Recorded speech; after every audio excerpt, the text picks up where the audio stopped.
ମନେ ଅଛି ସେଦିନର କଥା। ଶ୍ରୀରାମ କଲେଜରେ ସେଦିନ ପ୍ରଥମ ଦିନ ଓ ଘରଠାରୁ ଦୂରରେ ରହିବା ତାହା ମଧ୍ୟ ପ୍ରଥମ ଅନୁଭୂତି।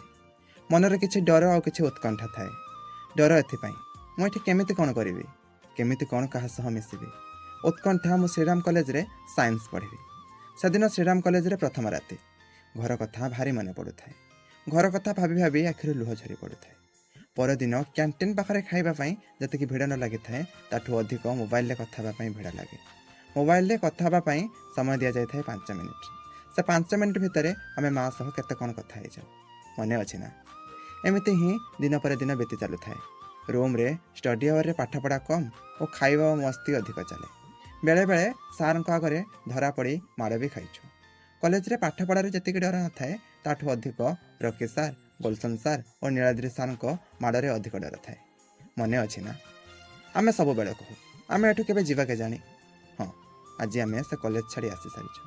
କିନ୍ତୁ ସେ ଦିନଗୁଡ଼ା ନା ଆଜି ବି ଭାରି ମନେ ପଡ଼େ ଆଉ ମନରେ ଆସେ, କେତେ ସୁନ୍ଦର ଥିଲା ନା ସେଦିନ, ମନେ ଅଛି ନା?